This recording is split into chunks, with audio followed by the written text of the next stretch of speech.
Hello friends, Navodaya academy में आपका स्वागत है। हम अध्ययन कर रहे हैं आधुनिक इतिहास के विषय में। इससे पूर्व कक्षाओं में हम यूरोपीय कंपनियों के आगमन के विषय में पढ़ चुके थे। आज हम पढ़ेंगे कि अंग्रेज़ों ने बंगाल में सर्वप्रथम किस तरह अपना प्रभुत्व स्थापित किया और किस तरह अपने शासन प्रशासन की नींव रखी। तो चलिए प्रारंभ करते हैं। बात की जाए अंग्रेज बंगाल में किस तरह स्थापित हुए, तो हमने इससे पूर्व कक्षा में पढ़ चुके हैं कि सबसे पहले 1651 में अंग्रेज़ों ने शाइस्ता खां से, किससे, शाइस्ता खां से एक जगह प्राप्त की और जो जगह का नाम क्या है, हुगली। और हुगली में अपनी क्या है, कोठी स्थापित की। क्या स्थापित की? कोठी। और कहा जाए तो हुगली एक कलकत्ता का प्रमुख बंदरगाह भी था, जिससे उन्हें व्यापार करने में काफ़ी आसानी हो रही थी। तो ये काम वो पहले ही कर चुके थे। उसके बाद दूसरी बात की जाए तो उन्होंने 1698 में बंगाल का ही एक सूबेदार था, जिसका नाम था अजीम उस शान। और अजीम उस शान से उन्होंने 3 गांव लिए थे, जिनका नाम क्या था, सुल्तानाती, गोविंदपुर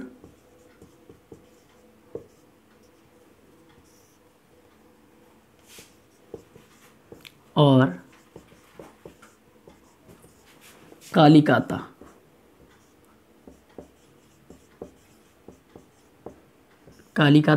और इन तीनों गांवों को मिलाकर उसने क्या बसाया, कलकत्ता बसाया। इन्होंने क्या बसाया, कलकत्ता। और यहाँ पर इन्होंने एक फोर्ट स्थापित किया, इसका नाम था फोर्ट विलियम। इसका नाम क्या था, फोर्ट विलियम। तो एक फोर्ट विलियम फोर्ट इन्होंने स्थापित किया बंगाल में। और इस तरह इन्होंने अपना व्यापार यहाँ प्रारंभ कर चुके थे। हुगली में इनकी कोठियाँ थीं। बाकी जैसे कासिम बाजार है, फोर्ट विलियम है, तो ये इनकी प्रमुख कोठियाँ रही हैं। और जिसमें कलकत्ता सबसे प्रमुख है, जहाँ इनका क्या एक फोर्ट भी बना हुआ था। तो इतना काम भी बंगाल में पहले कर चुके थे। लेकिन बात की जाए कि प्लासी का युद्ध, जहाँ से इनकी शुरुआत हुई है, इन्होंने अपने प्रभुत्व जमाने की, तो बात की जाए हम इसे देख सकते हैं कि टाइम है 1700 का। कब? 1700 ईस्वी। इससे पूर्व भी काम हो चुका था, ये कोठियाँ बन चुकी थी, फोर्ट बन चुका था। तो 1700 ईस्वी में मुगल शासक औरंगजेब का शासन था। किसका? औरंगजेब का शासन था भारत में। और औरंगजेब ने 1700 में मुर्शीद कुली खां, एक मुर्शीद कुली खां के लिए अपना सूबेदार नियुक्त किया था। कहाँ का? बंगाल का। कहाँ का? इसे बंगाल का सूबेदार नियुक्त किया था। मुर्शीद कुली खां को बंगाल का सूबेदार नियुक्त किया। मुर्शीद कुली खां जब बंगाल का सूबेदार बना तो उस समय था 1700 ईस्वी का। लेकिन धीरे धीरे समय बीता और 1707 में औरंगजेब की मृत्यु हो गई। किसकी? औरंगजेब की हो गई मृत्यु। जब औरंगजेब की मृत्यु हो गई तो मुर्शीद कुली खां जानता था कि इसके बाद मुगलों में जो उत्तराधिकारी हैं वो इतने योग्य नहीं हैं और उनमें इतनी क्षमता नहीं है कि भारत में वह राज्य कर पाएँ। तो इसी तरह इन सारी परिस्थितियों को भांपते हुए मुर्शीद कुली खां ने क्या है, बंगाल को एक स्वतंत्र राज्य का दर्जा दे दिया। क्या? स्वतंत्र राज्य। इस तरह क्या है कि बंगाल मुगलों से की अधीनता से परे हो गया, अब मुगलों से आज़ाद हो चुका था, स्वतंत्र राज्य बन गया था। लेकिन अब ये कमज़ोर कड़ी भी बनती जा रही थी भारत के हिसाब से, क्योंकि अभी तक पूरे भारत में जो एक छत्र था वो था मुगलों का। जब बंगाल अलग हुआ तो ये मुगलों की दृष्टि से क्या हो गया, दूर हो गया। अंग्रेज यहाँ पहले से ही शासन कर रहे थे, व्यापार कर रहे थे, वो इन सारी स्थितियों को भांप रहे थे। 1707 में औरंगजेब की मृत्यु के बाद, और ये एक ऐसा टाइम पीरियड है जिसने भारत के इतिहास में बहुत बड़ा फेर ला दिया। तो इससे पहले सत्ता किसकी चलती थी? मुगलों की चलती थी। लेकिन औरंगजेब की मृत्यु के बाद सत्ता धीरे धीरे क्या अंग्रेजों के हाथों मानी प्रारंभ हो गई। तो इसके बाद जितने मुगल बादशाह हुए वो सारे कमज़ोर साबित हुए। तो 1707 में औरंगजेब की मृत्यु के बाद बंगाल का एक स्वतंत्र राज्य बन गया और शासन प्रशासन क्या है, मुर्शिद कुली खां के हाथों में आ गया। मुर्शिद कुली खां ने और क्या काम किया कि इसने स्वतंत्र राज्य बनने पर यहाँ इजारेदारी प्रथा प्रारंभ की। इजारेदारी प्रथा मतलब कर वसूलने के लिए लोगों की नियुक्ति। पहले इस राजा के नौकर वसूलते थे, अब यहाँ क्या है, इजारेदारी प्रथा हो गई। अब एक विशेष व्यक्ति को नियुक्त किया जाने लगा कर वसूलने के लिए। और दूसरा काम इसने किया कि जो बंगाल की राजधानी पहले होती थी ढाका, कहाँ थी, ढाका थी, और आज भी बांग्लादेश की राजधानी कहाँ है, ढाका है। तो जो ढाका राजधानी थी उसे इसने ट्रांसफ़र कर दिया मकसूदाबाद। मकसूदाबाद, और मकसूदाबाद का नाम बदल के कर दिया मुर्शिदाबाद।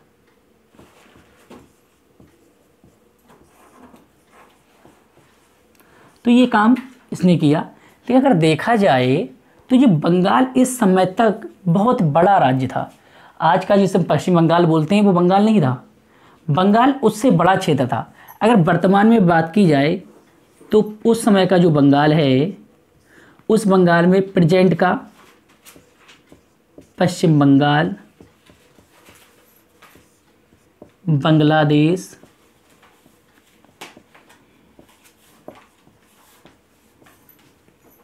बिहार, उड़ीसा, झारखंड, छत्तीसगढ़ क्षेत्र आते हैं। मतलब प्रेजेंट का पश्चिम बंगाल, बांग्लादेश पूरा देश, बिहार, उड़ीसा, झारखंड और छत्तीसगढ़, ये पूरा क्षेत्र उस समय के, बात की जाए 1700 ईस्वी के समय के बंगाल के भाग हैं, जो आज बहुत बड़े क्षेत्र में अलग अलग बढ़ चुके हैं। तो इस समय जो बंगाल था वो बहुत समृद्ध था। समृद्ध होने की वजह क्या थी, आप जानते होंगे कि इस क्षेत्र में इधर से जाती है गंगा और असम क्षेत्र से जो बह के आती है वो ब्रह्मपुत्र। तो ये क्षेत्र था, ये दोनों नदियों के बीच में स्थित था। दोनों नदियों के जो जलधाराएं बहती हैं इन्हीं के आसपास का क्षेत्र था, बहुत उपजाऊ था, बहुत ज़्यादा समृद्ध था, व्यापार और कृषि की दृष्टि से समृद्ध था। तो जितने भी मुगल बादशाह रहे, जो बादशाह जितने भी हुए आज तक, उन सब ने क्या था, सबकी दृष्टि इस क्षेत्र पर रही है। ये समृद्ध था तो कोई भी शासक इसे छोड़ना नहीं चाहता था। लेकिन जब ये अलग हो गया, कब, 1707 में औरंगजेब की मृत्यु के बाद, तो यहाँ अंग्रेजों की भी दृष्टि इसी पे रही और यहाँ जो शासक बन रहे थे वो तो इसे लालच था ही, वो तो यहाँ से लाभ प्राप्त करना चाहते ही थे। इसी दृष्टि में सबसे पहले जो काम हुआ वो किया किसने, मुर्शिद कुली खां ने। स्वतंत्र शासक बना, बंगाल का इजारेदारी प्रथा प्रारंभ की, राजधानी ढाका से मुर्शिदाबाद स्थापित की। ये उसके कुछ प्रमुख कार्य रहे हैं। चलिए इसके आगे देखते हैं 1707 के बाद।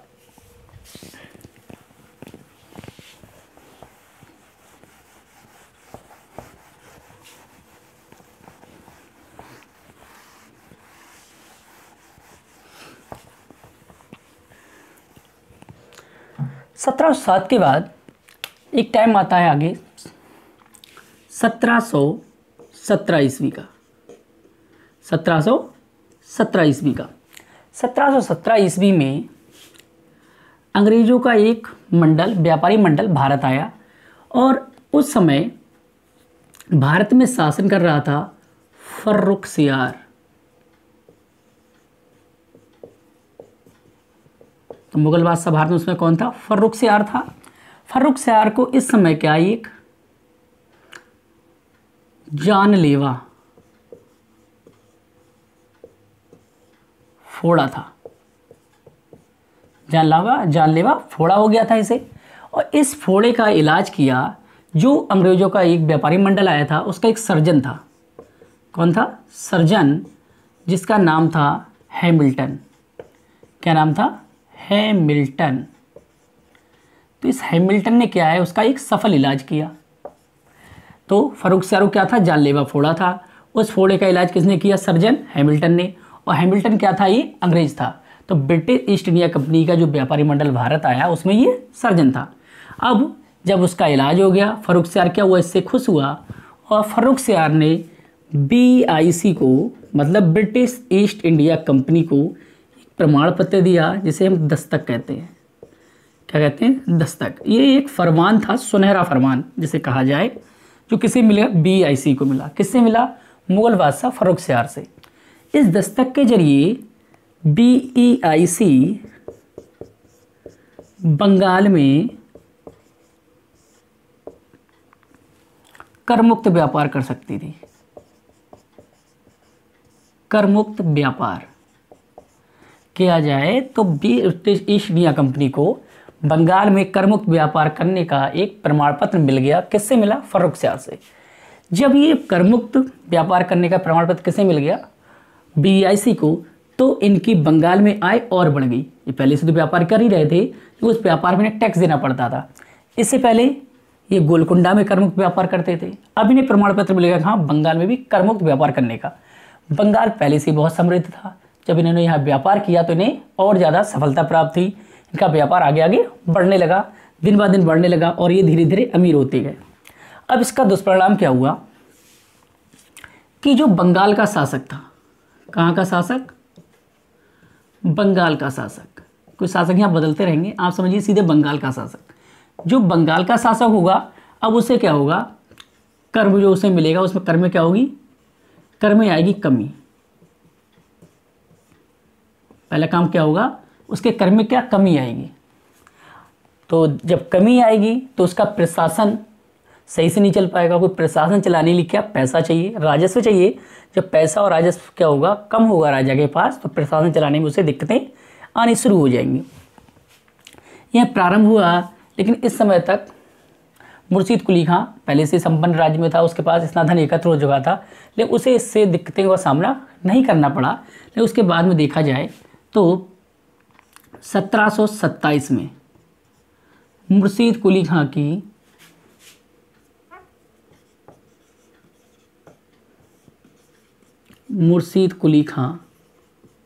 क्या हो गई, मृत्यु हो गई। क्या हो गई, मृत्यु। 1727 में मुर्शीद कुली खां की मृत्यु हो गई।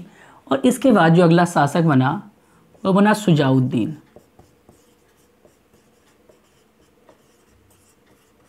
कौन बना, शुजाउद्दीन। ये इसका दामाद था। शुजाउद्दीन के समय में कोई खास कार्य नहीं हुआ, और धीरे धीरे ये बस इतना होता रहा कि इस दस्तक के प्रयोग से अंग्रेज अमीर होते जा रहे थे और बंगाल का शासक गरीब होता जा रहा था, कि उसे कर नहीं मिल रहा था, और प्रशासनिक कार्यों के लिए उसका धन जो था वो दिन प्रतिदिन क्या है, खर्च होता जा रहा था। तो धीरे धीरे देखा जाए तो जो बंगाल का शासक था वो कमज़ोर हो रहा था। दूसरी तरफ देखा जाए तो इन्होंने क्या किया कि मुगलों से अपने आप को बिल्कुल अलग कर लिया। तो मुगल बादशाह का भी कोई हस्तक्षेप बंगाल में नहीं रहा था। ये मुगल बादशाह को कर नहीं देते थे, तो वो भी इन पर ध्यान क्यों देगा। इन लोगों ने धीरे धीरे कर देना भी बंद कर दिया था। शुजाउद्दीन के बाद इसका पुत्र शासक बना सरफराज। कौन शासक बना, सरफराज। सरफराज शासक बना। इसका शासन की बात की जाए तो कोई खास लंबा नहीं रहा। 27 में बने, 1727 से, और लगभग 39 तक चला। कब तक, 1739 तक। उसके बाद सरफराज शासक बना 1739 में, 39-40 तक रहे। और इसी दौरान एक नए व्यक्ति का उदय होता है। कहाँ, इस बंगाल के प्रशासन में। नया व्यक्ति कौन आता है, चलिए उसके विषय में देखते हैं। तो ये आशा करते हैं यहाँ तक समझ में आ गया होगा कि 1717 में फर्रुखसियार ने क्या किया, अंग्रेजों को दस्तक प्रदान की, जिसने उन्हें बंगाल में करमुक्त व्यापार करने की परमिशन दे दी। और धीरे धीरे 1727 में उस समय भी क्या, मुर्शीद कुली खां की मृत्यु हो गई। उसके बाद शासक बना शुजाउद्दीन, और शुजाउद्दीन के बाद शासक बना सरफराज। जब सरफराज शासक बना तो उसी समय एक नए व्यक्ति की एंट्री होती है। कहाँ, बंगाल में, जो कि यहाँ कोई उत्तराधिकारी नहीं था, बल्कि एक अन्य व्यक्ति था जो कि सूबेदार था। तो सरफराज खां की मृत्यु भी हो जाती है जल्दी ही। सरफराज, कौन सा नाम आया, नया नाम आया, सरफराज। तो सब सरफराज खां की मृत्यु होती है 1739-40 में ये रहे। चलिए इसके बाद देखिए, अब इसी समय उड़ीसा या बिहार के क्षेत्र जो मुगल बादशाह अंतर्गत आता था, उसमें एक सूबेदार था। कौन था, सूबेदार। और उस सूबेदार का नाम था अली वर्दी खां। अलीवर्दी खां, जो सरफराज का क्या बना, उत्तराधिकारी बना। मतलब इसके बाद शासन किसके हाथ में आया, अलीवर्दी खां के। उत्तराधिकारी नहीं, अलीवर्दी खां ने क्या किया, अपनी महत्वाकांक्षाओं को देखते हुए, इसे लगता था कि मैं योग्य हूँ, मुझ जैसे योग्य व्यक्ति को ही बंगाल में शासन करना चाहिए, ये शासक बनना है वो कमज़ोर हैं, तो उसी महत्वाकांक्षाएँ ज़्यादा थी, पहले से सूबेदार था, तो इसने क्या किया, सरफराज खां की हत्या कर दी। सरफराज खां की हत्या कर दी, किसने कर दी, अलीवर्दी खां ने। तो अभी तक तो वंशानु को चल रहा था शासन, अब क्या है, एक अन्य व्यक्ति आया जो बाहरी व्यक्ति था, अलीवर्दी खां जो योग्य था, अपनी योग्यता और महत्वाकांक्षाओं के दृष्टिगत क्या, ये बंगाल का शासक बन गया। अब ये बंगाल का शासक बना तो ये क्या, इसे मारकर बना था, किसे, सरफराज खां को मार के बना था, तो इसे डर भी था कि ये गलत तरीके से शासक बना है, क्या है, अलीवर्दी खां गलत तरीके से शासक बना है। तो इसने अपनी गलती को छुपाने के लिए क्या काम किया कि 2 करोड़ रुपए, 2 करोड़ रुपए दे दिए मुगल बादशाह को।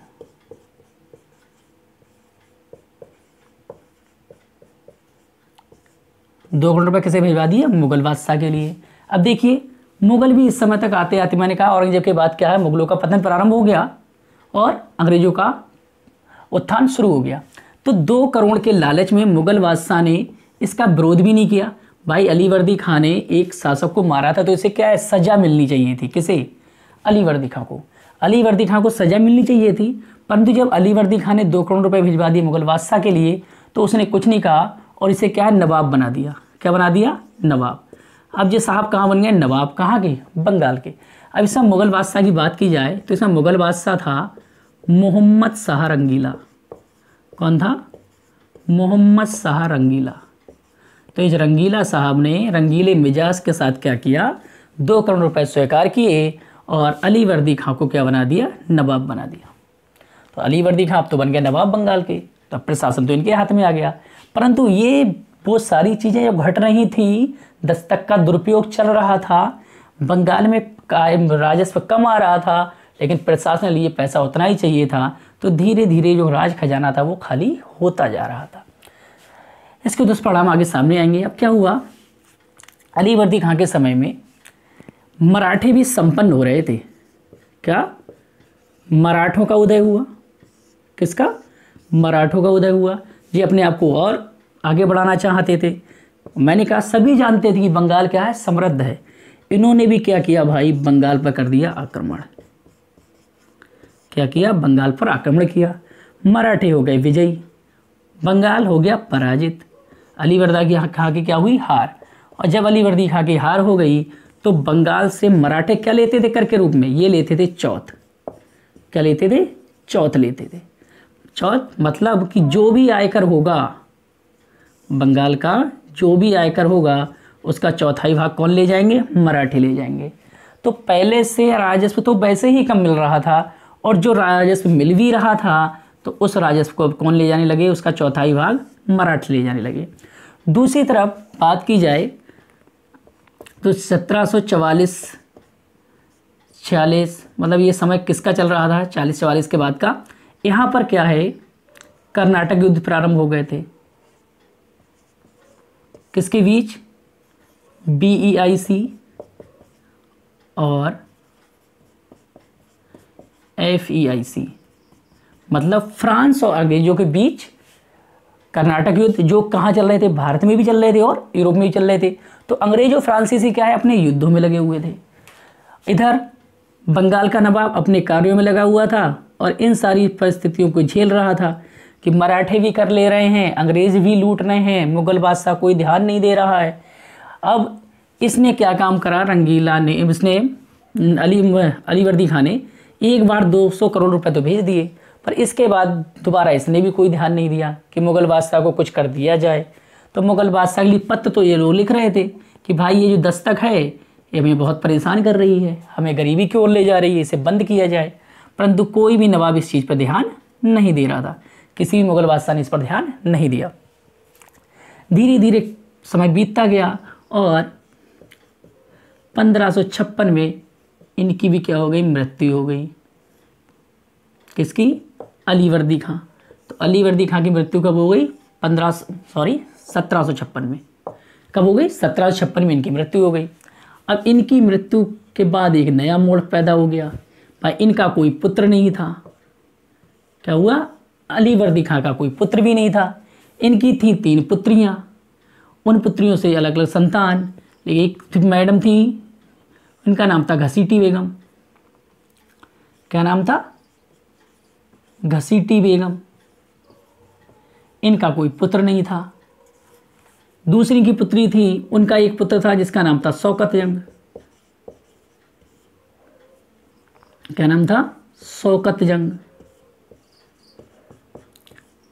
दूसरी पुत्री जो थी, 3 पुत्रियां, पहली, दूसरी और तीसरी। तो पहली पुत्री का बेटा था शौकत जंग जी, बिहार में रहने, पटना की रहने वाली थी। इनके पुत्र का नाम था सरफराज सिराजुद्दौला। क्या नाम था? सिराज उद दौला। क्या नाम था? सिराजुद्दौला। सिराजुद्दौला क्या था? अलीवर्दी खां वो सबसे प्रिय था, तो अलीवर्दी खां ने इसे क्या बना दिया भाई? अपना उत्तराधिकारी बना दिया। किसे? सिराजुद्दौला को। अब जब अलीवर्दी खां की मृत्यु हुई तो भाई संपत्ति तो बढ़नी चाहिए तीनों में। शौकत जंग को भी मिलनी चाहिए, घसीटी बेगम को भी चाहिए, कि उनका पुत्र नहीं था तो नहीं चाहिए थी, सिराज को भी चाहिए थी। लेकिन उत्तराधिकारी बन गया कौन? सिराज। उत्तराधिकारी कौन बन गया? सिराज बन गया। जब सिराज उत्तराधिकारी बन गया तो भाई ये दोनों इसके विरोध में हो गए। शौकत जंग और घसीटी बेगम क्या हो गए? सिराजुद्दौला के विरोध में खड़े हो गए। अब सिराजुद्दौला जैसे ही शासक बना, विरोधी सामने खड़े हो गए। अब इसके लिए शासन प्रशासन संभाला, तो पहले से परेशानी हो रही थी, लेकिन इन लोगों ने क्या है और ड्रामेबाजी शुरू कर दी, दिक्कतें ज़्यादा बढ़ गई।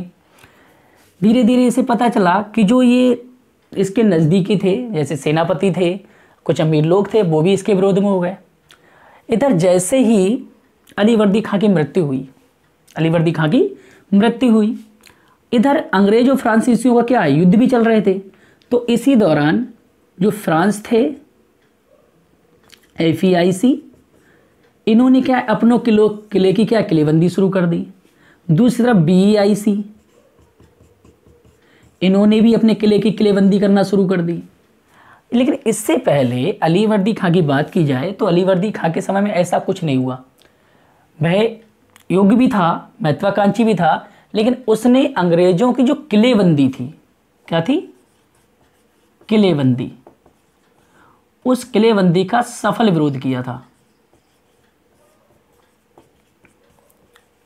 मतलब उसने ये किलेबंदी नहीं होने दी, मगर जैसे अलीवर्दी खां मरे और उसके बाद क्या है, अंग्रेजों ने और फ्रांसीसियों ने अपनी किलेबंदी करना प्रारंभ कर दी। फ्रांसीसियों का किला कहाँ था? चंद्रनगर था। इनका कौन सा था? फोर्ट विलियम था। तो इन लोगों ने अपनी क्या किलेबंदी शुरू की। इन्होंने अपनी एक दूसरे की दुश्मनी की वजह से। लेकिन किलेबंदी हुई जिसका प्रभाव क्या सिराज को भी पड़ना था, क्योंकि भविष्य में नजर आ रहा था कि ये किले बनाएंगे तो हमारे लिए भी दिक्कत खड़ी कर सकते हैं। देखिए आगे क्या हुआ। अब सत्ता किसके हाथ में? सिराज की। सत्ता सिराज के हाथ में आई। सिराज नया व्यक्ति, नया खून, भाई गुस्सा भी ज़्यादा आएगी। ये सारी चीज़ों को समझ भी नहीं सकते कि अलीवर्दी खां क्या था? अनुभवी था। सिराज ने क्या किया? जैसे ही शासक बना, कौन? सिराज शासक बना, इसने अंग्रेजों का विरोध करना शुरू किया और इसने 5 जून को क्या भाई कलकत्ता की तरफ कूच कर दी। किधर? कलकत्ता की तरफ, जहां ये लोग क्या कर रहे थे? किलेबंदी कर रहे थे। किधर चल दिया? कलकत्ता की तरफ। कुछ कारण और भी हैं, जैसे दस्तक का दुरुपयोग, इस कारण से तो पहले ही रुष्ट था, को आयकर कम आ रहा था। दूसरी तरफ से देखा जाए तो इसे ये भी पता चल चुका था कि जो अंग्रेज हैं वो इसको विरोधियों को अपनी ओर मिलाने की कोशिश कर रहे हैं, किलेबंदी प्रारंभ कर रहे हैं, दस्तक का दुरुपयोग कर रहे हैं। तो ये 3 मेन कारण हैं। कौन कौन से? दस्तक का दुरुपयोग, सिराज के यानी नवाब के नज़दीकियों को अपनी तरफ मिलाना और किलेबंदी करना, ये इसके कूच के मेन कारण रहे हैं। लेकिन इस समय ये खुलकर सामने नहीं आए, लेकिन सिराज जानता था। लेकिन भविष्य में ये चीज़ें सारी खुल के सामने आ जाएंगी। जब 5 जून की तरफ कलकत्ता की तरफ कूच करता है तो ये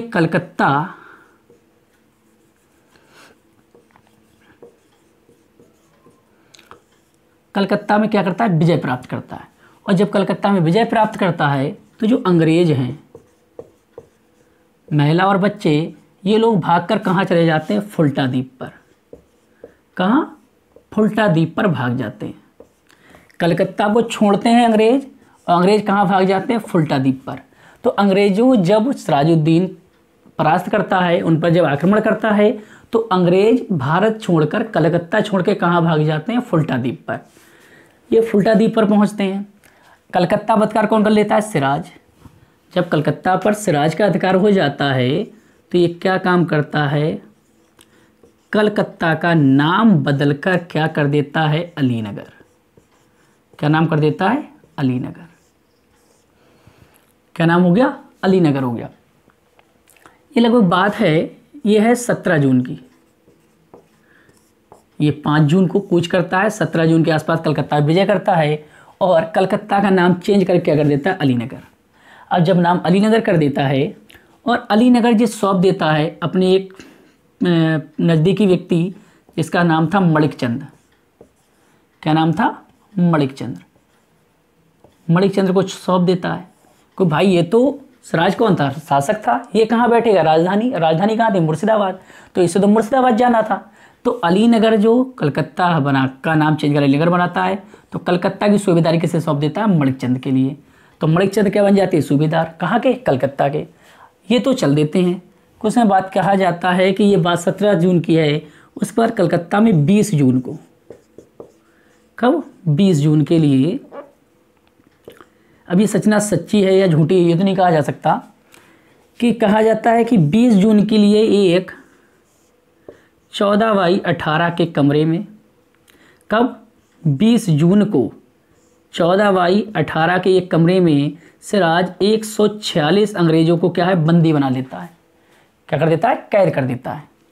20 जून को सिराज, 20 जून के लिए सिराज 14/18, कहीं 28 भी लिखा गया है, कि कमरे में 146 व्यक्तियों को कैद कर देता है। और जब ये 2 दिन बाद, कुछ किताबें बताती कि 21 जून के लिए, मतलब 1 दिन बाद, कुछ किताबें बताती 23 जून के लिए, मतलब 3 दिन बाद, जब इस कमरे को खोला जाता है तो इसमें मात्र 23 व्यक्ति जीवित बचते हैं। कितने? 23। मतलब ये कहा जाए तो सिराज की एक क्रूर कृति थी जिसने बहुत सारे लोगों की जान ले ली। वही बताया जाता है कमरा क्या घुटन युक्त था, ऐसे कमरे में बंद किया जाएगा तो घुटन की वजह से, वेंटिलेशन ना होने की वजह से सांस नहीं ले पाएंगे और मर जाएंगे। तो कहा जाता है कि 23 लोग जीवित बचे। इन जीवित व्यक्तियों में एक व्यक्ति का नाम था Z Holwell. Z Holwell. Z Holwell ने ही इस घटना की जानकारी दी थी। इसी ने सब में बताया था कि भाई ऐसा किया है सिराज ने, और ये सिराज की एक बहुत गलत कृति है, इसकी उसे सज़ा मिलनी चाहिए। तो ये इस घटना हम कहते हैं काल कोठरी की घटना। क्या कहते हैं? काल कोठरी की घटना या ब्लैक होल ट्रेजेडी। तो इस घटना को क्या कहा जाता है? काल कोठरी की घटना या ब्लैक होल ट्रेजेडी कहा जाता है। इसकी जानकारी किसने दी है? जैड हॉलवेल ने दी है। क्योंकि प्रश्न कई बार पूछा गया है कि काल कोठरी की घटना की जानकारी किसने दी, किस अंग्रेज ने दी? तो जैड हॉलवेल ने दी थी। घटना कब की? 20 जून की या 21 जून? 20 जून, 21 जून। तो 20-21 जून की घटना है, और किसके द्वारा की गई? सिराजुद्दौला के बाद। ठीक है, सिराजुद्दौला ने ये घटना की थी। कहाँ की थी? कलकत्ता में। अब जब ये जानकारी पता चली किन्हें? अंग्रेजों को। क्या? अंग्रेजों को जब ये घटना के बारे में पता चला तो इस समय मद्रास में, कहाँ? मद्रास में एक कर्नल था जिसका नाम था क्लाइव। कौन था? क्लाइव था। क्लाइव अपनी सेना के साथ चल देता है। कहाँ चलता है भाई? कलकत्ता। कहाँ निकलता है? कलकत्ता के लिए, और कलकत्ता पहुंचता है। लॉर्ड क्लाइव कहाँ पहुंचता है? कलकत्ता पहुंचता है। तो देखिए जब लॉर्ड क्लाइव कलकत्ता पहुंचता है तब क्या होता है, आगे देखिए। काल कोठरी की घटना की सूचना पाकर क्लाइव कहाँ निकलता है? कलकत्ता के लिए निकलता है। और जब पहुंचता है कलकत्ता तो क्या करता है? Clive at Calcutta. साहब क्लाइव कहाँ आ गए? क्लाइव पहुंच गए कलकत्ता, कलकत्ता नहीं सॉरी, इस समय इसका नाम क्या है, इसका नाम है अलीनगर। क्या हुआ,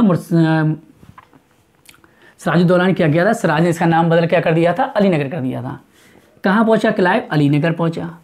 अलीनगर पहुंच के भाई इसने घूस दी किसे, मणिक चंद को। मणिक चंद ने क्या ली, घूस, और घूस लेने के बाद जो अलीनगर था वो फिर से किसे दे दिया भाई, अंग्रेजों को।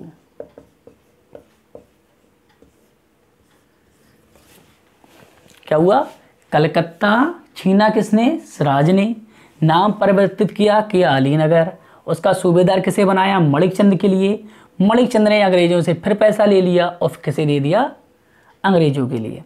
अब अंग्रेजों ने उसे इस तरह से अपनी नई सेना के साथ सजाया और मजबूर कर दिया किसे, मजबूर किया सिराज को। सिराज को इतना मजबूर कर दिया कि सिराज को क्या करनी पड़ी, संधि। सिराज ने क्या है, संधि करनी पड़ी और इस संधि को नाम दिया गया अलीनगर की संधि। मजबूर कौन हुआ, सिराज, और क्या हुई, संधि, और संधि का नाम है साहब अलीनगर की संधि। अलीनगर की संधि।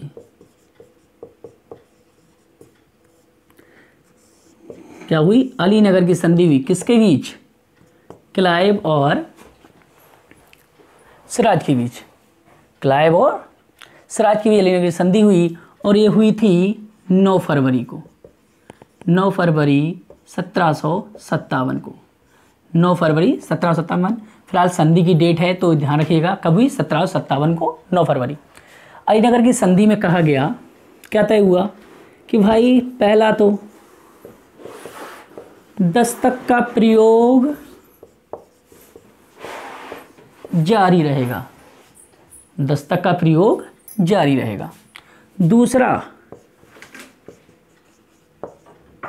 किलेबंदी भी होंगी, किलेबंदी भी होंगी, परंतु भारतीयों के आंतरिक मामलों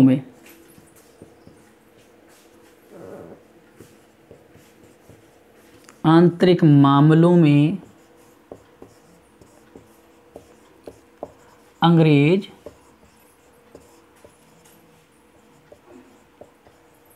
हस्तक्षेप नहीं करेंगे।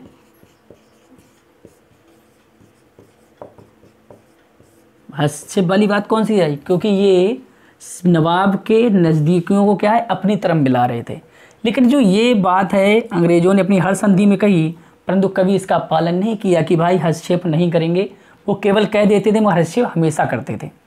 तो ये अलीनगर की संधि के तहत ये 3-4 बातें जो मेन है वो मैंने आपको बता दी, ये हुआ था, परंतु इनका कोई खास प्रभाव नहीं रहा।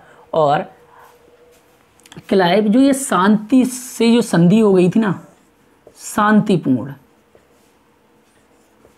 शांतिपूर्ण जो संधि हुई, इसका कोई महत्व नहीं रहा। क्लाइव को लग रहा था कि जो ये हुआ है इसकी सज़ा तो सिराज को देनी चाहिए और ये सारी चीज़ों को क्या है, समाप्त कर दिया जाए जड़ से। तो सिराज ने क्या किया, क्लाइव ने षड्यंत्र रचना शुरू किया। क्या षड्यंत्र रचा कि सिराज को अब ख़त्म करना है, बंगाल को अपने अधीन लेना है और शासक बनाना है अपनी मर्जी का। क्लाइव ने क्या सोचा कि बंगाल पर स्वयं शासन करना है, सिराज को हटाना है और शासक बनाना है अपना। अब इन्होंने क्या किया, क्लाइव ने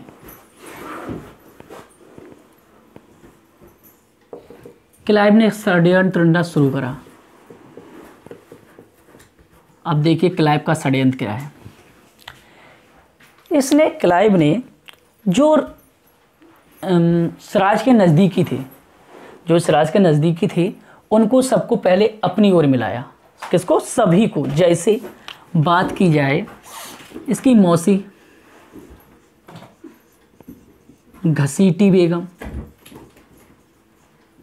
कौन, घसीटी बेगम, जगत सेठ जो कि बैंकर थे, अमीन चंद्र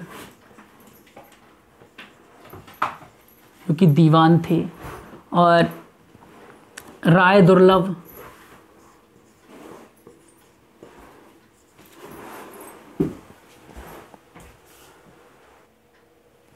राय दुर्लभ, मणिक चंद्र। कौन? मणिक चंद्र, जो कि क्या अलीनगर का सूबेदार था। ये सब लोग धीरे धीरे करके क्या है, किसकी तरफ हो गए, ये सब अंग्रेजों से मिल गए। किससे मिल गए? अंग्रेजों से। लेकिन ये गुप्त रूप से मिले थे। अंग्रेजों से ये लोग किसके साथ हो गए? सब अंग्रेजों के साथ। लेकिन इन लोगों के मिलने से कोई खास फर्क नहीं पड़ने वाला था। लेकिन सबसे मेन व्यक्ति जो मिल गया उसका नाम है मीर जाफर। कौन? मीर जाफर। क्यों? क्योंकि भाई ये तो है सेनापति, और इसमें एक व्यक्ति राय दुर्लभ, ये भी सेना से जुड़ा था। ये सेना प्रोवाइड करवाता था राज्य के लिए। तो ये दोनों सेना से जुड़े हुए थे और ये दोनों मेन व्यक्ति थे। बाकी लोग तो आम व्यक्ति थे, मगर ये दोनों युद्ध के रूप से देखा जाए तो सबसे मेन दोनों थे, मगर ये दोनों मिल गए। जहाँ तक बात की जाए तो मीर जाफ़र इतना मिल चुका था कि कहा गया था कि मीर जाफ़र अगला नवाब बनेगा। क्या बनेगा? अगला नवाब। कि अगर सिराज मारा जाता है युद्ध में तो उसे हटाकर हम किसे? मीर जाफ़र को नवाब बना देंगे। तो इन सारी चीज़ों को देखते हुए ये क्लाइव की रणनीति थी। उसने योजना बनाई, षड्यंत्र बनाया कि जितने भी सिराज के नज़दीक उन्हें सबको अपनी ओर मिला लिया जाए। सबको अपनी ओर मिला लिया और सिराज पर आरोप लगाए जाने लगे, जैसे कि कालकोठरी घटना का आरोप और अंग्रेज़ों का मतलब फ्रांसीसियों की सपोर्ट करने का आरोप। तो इन सारी चीज़ों और ये सारी चीज़ें दस्तक का दुरुपयोग फिर भी जारी रहा, किलेबंदी जारी रही। बात हुई थी दस्तक का प्रयोग रहेगा न कि उसका दुरुपयोग होगा। तो इन सारी चीज़ों से सिराज भी खिलाफ हो रहा था और दोनों के बीच युद्ध की स्थिति पुनः पैदा हो गई। मगर मीर जाफ़र मिला हुआ है, इसकी भनक थी, लेकिन पूर्ण रूप से ये नहीं पता था कि ये मिल चुका है। तो ये सारे लोग जो मिले हुए थे, ये सारे लोग क्या हैं? अंग्रेजों की ओर मिले हुए हैं। ये सारे लोग सिराज की तरफ से युद्ध में आए। किसी तरफ से? सिराज की तरफ से। तो मैंने कितने लोग बताए? 1 2 3 4 5 और 6। ये 6 लोग सिराज की तरफ थे। कितने लोग? ये 6 लोग सिराज की तरफ युद्ध में मैदान में थे। और इस युद्ध को जिसकी हम बात कर रहे हैं इसका हमने नाम बताया था, क्या है? प्लासी का युद्ध, जो हुआ कब? 23 जून 1757। कौन सा युद्ध? प्लासी का। जी भागीरथी नदी के पास है, बंगाल में जगह है जो भागीरथी नदी के किनारे पर स्थित है। तो इसमें ये 6 लोग तो शामिल थे, लेकिन ये क्या थे? तमाशगीर थे केवल।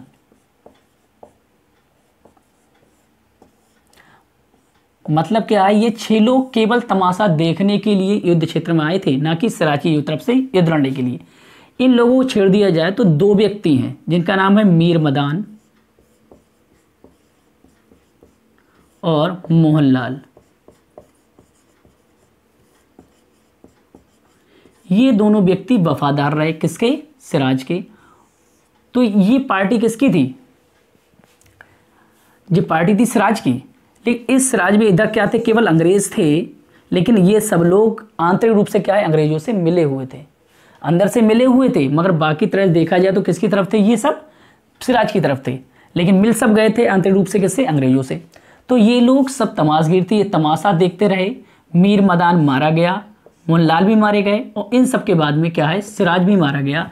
सिराज के मरने के बाद क्या हुआ कि नया नवाब नियुक्त किया गया। किसे?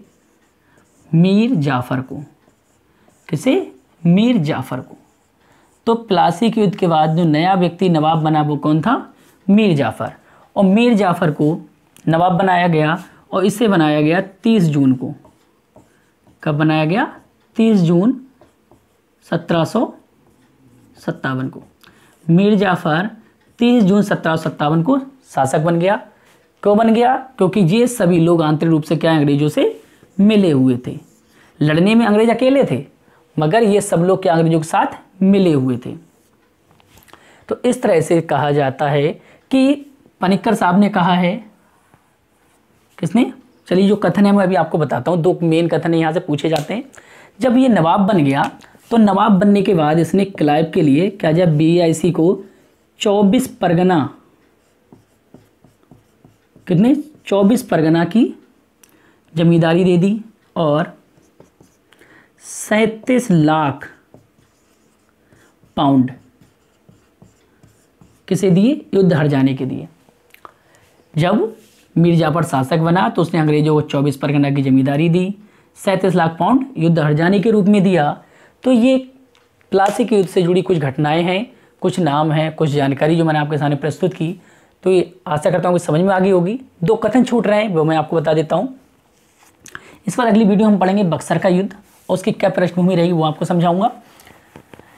देखिए यहाँ पे 2 कथन बार बार पूछे गए परीक्षाओं में। एक कथन है अलीवर्दी खां का। किसका है? अलीवर्दी खां।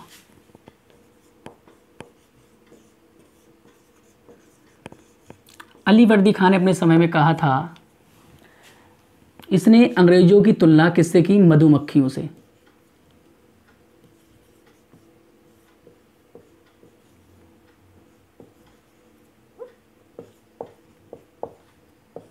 मधुमक्खियों से तुलना की अंग्रेजों की, और क्या कहा?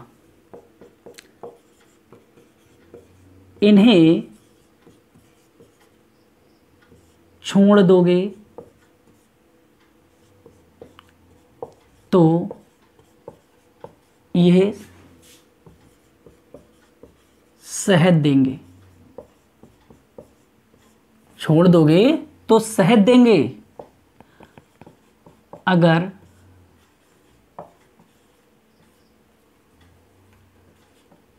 छेड़ दोगे तो काट काट कर मार डालेंगे।